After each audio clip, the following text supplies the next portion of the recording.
नमस्कार दोस्तों, मैं रूपा यादव। आज हम बात करेंगे सिर और गर्दन का कैंसर। अ, इंग्लिश में इसे हेड और नेक का कैंसर भी कहते हैं। तो दोस्तों, जिन्होंने पहले मेरे चैनल को सब्सक्राइब नहीं किया है, वो पहले मेरे चैनल को सब्सक्राइब कर लें और लाइक बटन को भी दबा दें। तो दोस्तों, आज हम बात करेंगे सिर और गर्दन का कैंसर, जो जोखिम कारक और इलाज क्या हो सकते हैं इनके। सिर और गर्दन का कैंसर दुनिया भर में होने वाले कैंसर में छठे स्थान पर है। ये कैंसर हमारी नाक से लेकर गले तक के हिस्से में होती है। आज हम इस कैंसर से जुड़े हर सवाल पर चर्चा करेंगे। तो दोस्तों, आज हम सिर और गर्दन के कैंसर पे डिस्कस करने से पहले हम आपको कैंसर के बारे में बता देना चाहते हैं कि ये कैंसर होता क्या है, या कैंसर का जहाँ तक सवाल है और कैंसर को समझने की जहाँ तक बात है, कैंसर का मतलब होता है कि जब कहीं की कोशिकाएं जो कि अनियंत्रित रूप से बढ़ने लगती है, ग्रो करने लगती है, या जिसे डिवीज़न या मल्टीप्लिकेशन कह सकते हैं, उसे हम कैंसर कहते हैं। हमारे शरीर में जो कोशिकाएं होती है, जो हमारे शरीर के संरचना को तैयार करती है, वो नॉर्मली रूप से उनकी एक साइकिल होती है। कोशिका को की एक बनने की प्रक्रिया होती है। इसके अनुसार वो अपनी कोशिकाएं डेड होती है और न्यू फॉर्मेशन होता है। कैंसर के जो कोशिकाएं होती है, अनियंत्रित रूप से हो जाती है।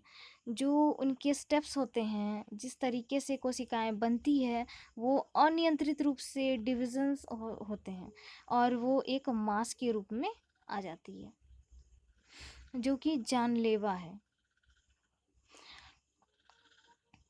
तो सिर व कैंसर, वो गर्दन का कैंसर, जिसे शुरुआती लक्षण क्या क्या हो सकते हैं, तो हम बात करेंगे। सिर व गर्दन का कैंसर आमतौर पर हमारे दिमाग से गले तक के हिस्से को प्रभावित करता है। मेडिकल टर्म में इन क्षेत्रों को हेड एंड नेक कहते हैं।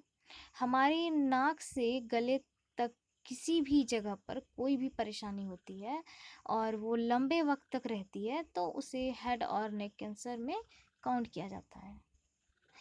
मुंह में किसी भी तरह का घाव, दांतों का जीभ से लगना, या आवाज़ में बदलाव, खाना खाने में परेशानी, पानी पीने में का दर्द होना, इस कैंसर के कुछ सामान्य लक्षण हैं। हमें किसी तरह की गांठ महसूस होने पर भी डॉक्टर की सलाह लेनी बहुत ही आवश्यक है। जहाँ तक हम गर्दन और सिर के कैंसर की बात करें, तो ये अब बिल्कुल ही अलग ही टॉपिक है। जनरली एक ही सर्जन होते हैं और वो भी बॉडी के सिर से पांव तक इलाज करते हैं।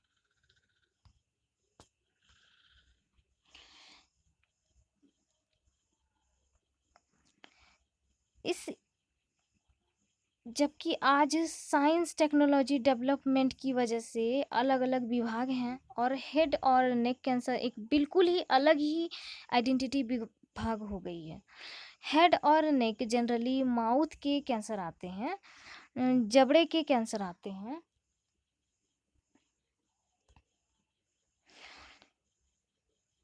आवाज़ की नली के कैंसर आते हैं, खाने की नली की कैंसर आते हैं।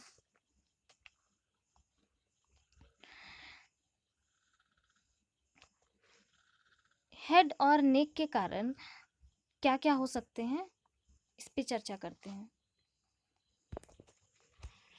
गुटखा, पान, तंबाकू सेवन और अल्कोहल का सेवन करना, सिगरेट और बीड़ी की स्मोकिंग, ये हमारे समाज में विशेषकर ईस्ट नॉर्थ साइड के एरिया या पूर्वी भारत कह लें, यहाँ पे खैनी का प्रयोग बहुत ज़्यादा देखा गया है। इसके अलावा ये कैंसर पैदा होता है। जनरली इस कैंसर में क्या होते हैं कि मुंह के अंदर का कैंसर अगर मान लें तो आपको छाले पड़ने लगेंगे। नेक के अंदर अगर कैंसर की बात करें तो हमारे खाने में रुकावट हो सकती है या हमारे आवाज़ में चेंजेज आते हैं। नाक के तलवे का कैंसर हो सकता है, नाक से आपकी ब्लीडिंग आ सकती है। तो ये जो छोटे मोटे एरियाज़ जो हैं हेड एंड नेक के कैंसर में ये ऐसा होता है।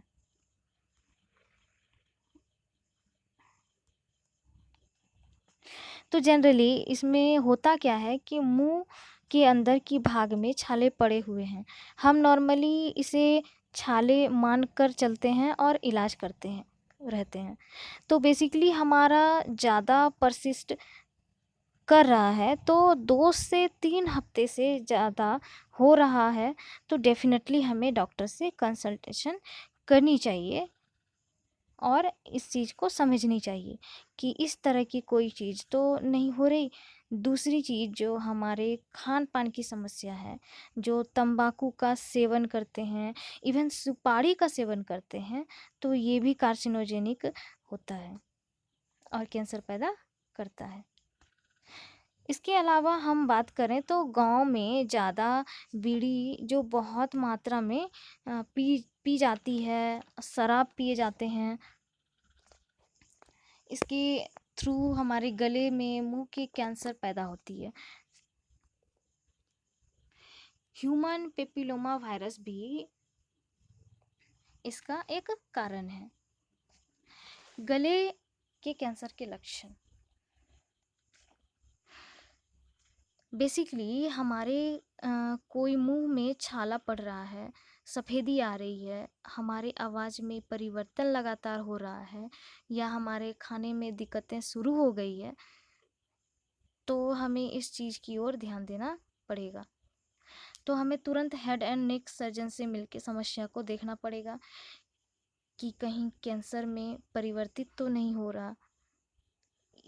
इसमें दोबारा जो सबसे बड़ा भ्रम है गांव से लेकर शहरों में, इवन अशिक्षित से लेकर शिक्षित सभी के बीच यह भ्रम होता है कि अगर कहीं कैंसर का मांस और उनको काट देते हैं तो वो बहुत तेज़ी से बढ़ जाता है और ये खतरनाक होता है। इसके कारण लोग ये जानते हुए कि लोग हमारे गले में मांस है, गांठ है, मुंह के अंदर छाला है, इसके बावजूद लोग इलाज नहीं करते। छोटे मोटे तमाम जो कल्पनीय पद्धति को अपनाते हैं और उसको इलाज करने की कोशिश करते हैं, क्योंकि वो हेड एंड नेक सर्जन के पास जाते हैं तो उन्हें डर लगता है कि उनका टुकड़ा निकालेंगे, बायोप्सी करेंगे और जांच करेंगे और भी फैल जाएगा। जो इस तरह की जो भी धारणाएं हैं, जो बहुत ही बेसिकली खतरनाक है। और एक चीज़ का और यहाँ पे ध्यान रखना है, तंबाकू और इस सेवन के अलावा अगर हमारे दांत खराब हैं और दांत से हमारे गाल में लगातार घाव हो रहा है या जीभ से लगातार घाव हो रहा है तो इसको भी हमें ध्यान में रखना चाहिए। क्योंकि गाँव में हमने देखा है कि ओरल हाइजीनिक जो मुंह को हम कह सकते हैं सफाई की स्थिति है वो बहुत अच्छी नहीं है।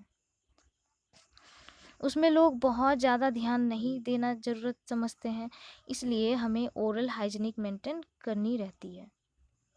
और अगर हम दांत लग रहे हैं या जीभ कट रहा है, अगर इस तरह की चीज़ें हो तो हमें यह नहीं समझना चाहिए कि ये सामान्य प्रक्रिया है।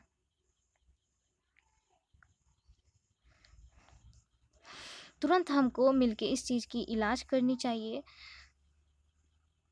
क्योंकि जितनी जल्दी स्टेज में हम कैंसर की डायग्नोसिस कर लेते हैं, कैंसर को समझ लेते हैं, उतना ही आसान होता है और हम उतना ही हम जीवन इसमें बचाने की कोशिश करते हैं। जब हम तंबाकू खाते हैं तो आपने देखा होगा कि हम लंबे समय तक तंबाकू रखते हैं।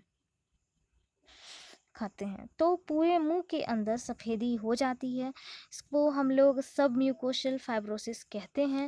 इसके बाद हम कहीं कहीं पे टुकड़ों में ये सफ़ेद दिखता है, कहीं कहीं पे ये लाल दिखता है, जिसको हम लोग ल्यूकोप्लाकिया कहते हैं।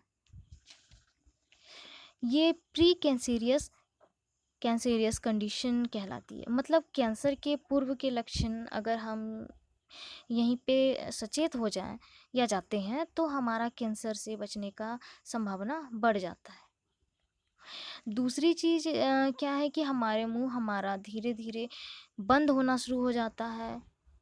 एक भ्रम यह है कि हम बीमारी को तभी लेते हैं जब हमें लगता है कि दर्द होता है, लेकिन ये जानना बहुत ही आवश्यक है कि कैंसर की जो बीमारियां होती है उनके 3 स्टेज तक पेन नहीं होता है।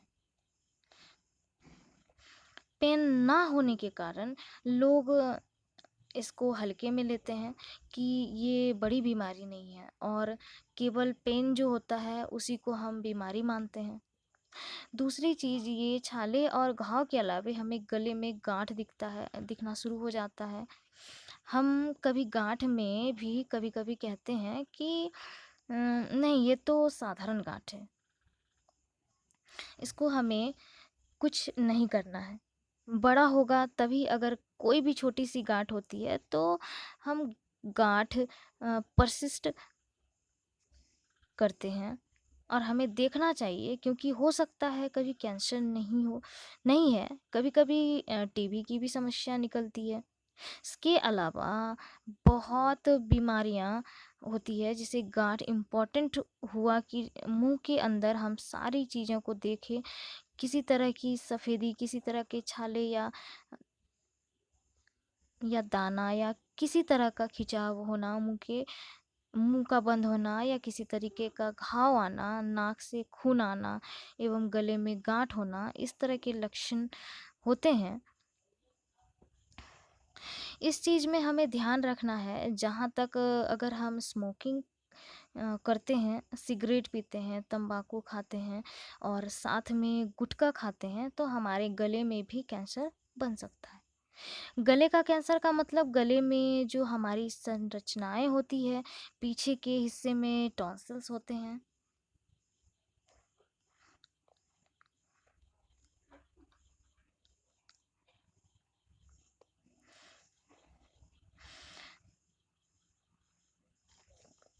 बहुत सारी के पीछे जो हिस्से टॉन्सिल्स होते हैं उसके नीचे हमारी वॉइस बॉक्स होती है और खाने की नली होती है।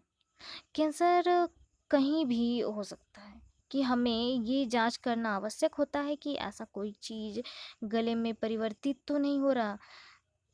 तो ये सामान्य लक्षण है। नाक को अगर हम कैंसर की बात करें तो नाक व जबड़े साइनसेस भी बहुत तरीके की कैंसर होते हैं, जिसमें आपकी नाक बंद होता है, नाक से खून आता है। तो कोई भी इस तरह की समस्या है, अगर ये लगातार बन रही है या क्रॉनिक हो रही है तो हमें डेफ़िनेटली चीज़ों को सोचना चाहिए, हमें ध्यान देना चाहिए और इसको हमें डॉक्टर से कंसल्टेंट भी होनी चाहिए और इलाज करवानी चाहिए। हेड और नेक की परीक्षण कैसे करें? कैसे समझें कि ये गले का कैंसर और हमारे सिर का कैंसर है? तो अगर हम बात करें तो आज के समय में बहुत सारी परीक्षण की तरीके हैं, जैसे एंडोस्कोपी के द्वारा, सीटी स्कैन के द्वारा, एमआरआई के द्वारा और बायोप्सी के द्वारा घाव को पता किया जा सकता है। डॉक्टर अपने हिसाब से डायग्नोसिस करके उसके परीक्षण करेंगे और अब ये सारी चीज़ें आसानी से लगभग हर जगह पे उपलब्ध है। सीटी स्कैन की कोई दिक्कतें नहीं होती है, बायोप्सी हो जाती है तो इन्वेस्टिगेशन हो जाते हैं, तो कुछ ब्लड के भी मार्कर्स होते हैं, उससे उसके थ्रू हम जानकारियाँ ली जा सकती है। जो गांठें की होती है, जैसे लिम्फोमा बीमारी होता है, इसके बारे में हम ब्लड के थ्रू हम लेकर पता कर सकते हैं। FNAC होता है, जो हम उस गांठ से पानी निकाल निकाल के उसकी हम टेस्ट कर सकते हैं। तो आज बहुत ही इवन सारे सेंटर्स पे मोस्टली ये चीज़ें बहुत आसानी से उपलब्ध है। तो इसमें यह डरने की आवश्यकता नहीं है कि यह संभव नहीं है या नहीं हो पाएगा।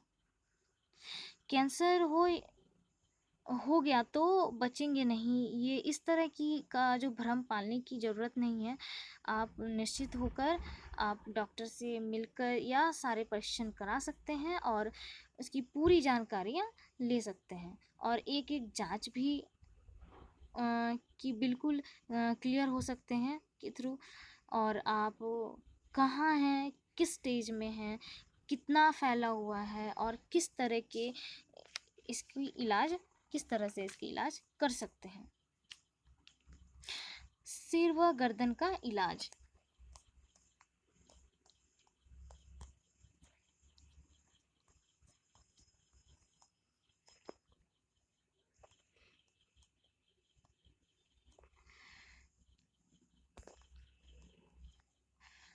हेड और नेक के कैंसर के बारे में अगर शुरुआती स्टेज में ही पता चल जाए तो बायोप्सी के बाद सर्जरी की जाती है। जब हमें इस बीमारी के बारे में वो 3 स्टेज पर पता चल जाए तो केमोथेरेपी, 2 या 3 स्टेज पर पता चल जाए तो केमोथेरेपी और रेडिएशन दी जाती है।